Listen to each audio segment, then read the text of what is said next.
प्रदेश की राजनीति में 2027 का चुनावी माहौल अब पूरी तरह गर्मा चुका है और जैसे जैसे समय आगे बढ़ रहा है सियासी हलचल भी तेज होती जा रही है। दरअसल सभी दल अब अपनी अपनी रणनीतियों के साथ मैदान में उतर चुके हैं। ऐसे में दादरी से अखिलेश यादव ने जैसे ही मिशन 2027 का बिगुल फूंका, वैसे ही मायावती भी बिना देर किए एक्टिव मोड में आ गई हैं और अब 14 अप्रैल को लखनऊ में एक बड़ी जनसभा के जरिए बहुजन समाज पार्टी अपने चुनावी अभियान की औपचारिक शुरुआत करने जा रही है। हालांकि अभी तक विधानसभा चुनाव की तारीखों का ऐलान नहीं हुआ है, लेकिन जिस तरह से जमीन पर बयानबाजी और राजनीतिक गतिविधियां बढ़ रही हैं, उससे साफ हो गया है कि चुनावी बिगुल बज चुका है और हर पार्टी अपनी पकड़ मजबूत करने में जुट गई है। नमस्ते, मेरा नाम प्रदीप पाल है और आप भारत अपडेट देख रहे हैं।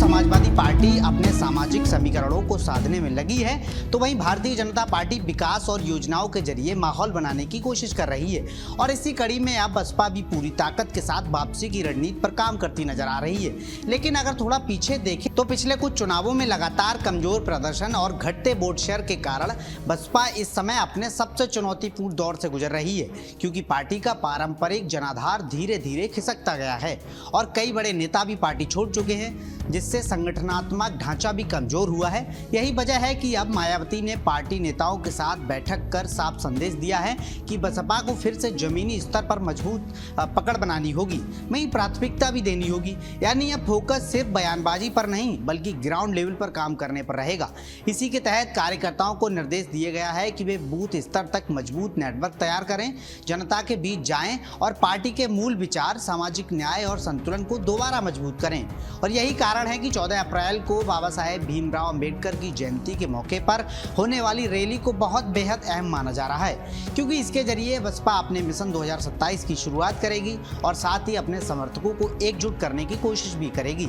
अब अगर बात करें वोट बैंक की, तो उत्तर प्रदेश में दलित वोट बैंक, जो करीब 22% माना जाता है, हमेशा से चुनावी नतीजों में अहम भूमिका निभाता रहा है और इस बार भी सभी पार्टियों की नजर इसी पर टिकी हुई है। यही वजह है कि समाजवादी पार्टी और कांग्रेस दोनों ही दलित वोटरों को अपनी ओर आकर्षित करने में जुटे हैं और इसी कारण बसपा के सामने सबसे बड़ी चुनौती अपने कोर वोट बैंक को बचाए रखने और उसे वापस जोड़ने की है। खासतौर पर पश्चिमी उत्तर प्रदेश में, जहां दलित, मुस्लिम और पिछड़ा वर्ग मिलकर बड़ा समीकरण बनाते हैं, वहां सियासत और भी दिलचस्प हो गई है और जैसे ही अखिलेश यादव ने यहां से अपना अभियान शुरू किया, वैसे ही मायावती की सक्रियता भी अचानक बढ़ गई है,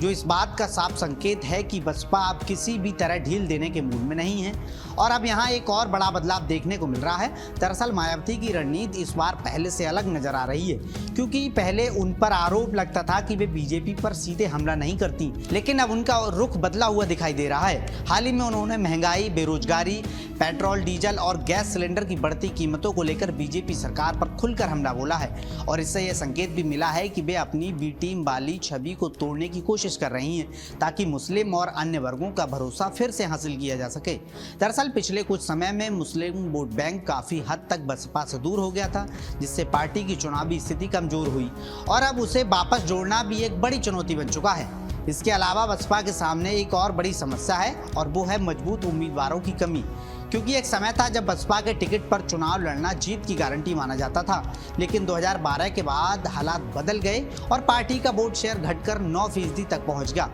जिसका सीधा असर ये हुआ कि कई मजबूत नेता पार्टी से दूर होते गए और अब मायावती की कोशिश है कि पार्टी को फिर से चुनावी मोड में लाकर ऐसे नेताओं को जोड़ा जाए जो जमीनी स्तर पर मजबूत हों और जीत दिलाने की क्षमता रखते हों। इसके साथ ही अब पार्टी फंडिंग, संसाधनों के पारदर्शी इस्तेमाल और संगठनात्मक मजबूती पर भी खास जोर दे रही है, क्योंकि मायावती ने साफ कर दिया है कि सिर्फ बड़े बड़े बयान देने से काम नहीं चलेगा, बल्कि गाँव गाँव और शहर शहर जाकर जनता से सीधा संवाद स्थापित करना होगा और इसी के लिए कार्यकर्ता कार्यकर्ताओं को मेहनत, अनुशासन और निष्ठा के साथ काम करने के निर्देश दिए गए हैं ताकि पार्टी दोबारा अपनी खोई हुई पहचान और ताकत हासिल कर सके। तो कुल मिलाकर अगर समझें तो बसपा इस बार सिर्फ चुनाव लड़ने के लिए मैदान में नहीं उतर रही है, बल्कि अपनी खोई हुई राजनीतिक जमीन वापस पाने और उत्तर प्रदेश की राजनीति में मजबूत वापसी के इरादे से आगे बढ़ रही है। और यही वजह है कि आने वाले महीनों में सपा, बीजेपी और बसपा के बीच मुकाबला और तेज होने वाला है, जिससे यूपी की राजनीति और ज्यादा दिलचस्प और कांटे की टक्कर वाली बनती नजर आएगी।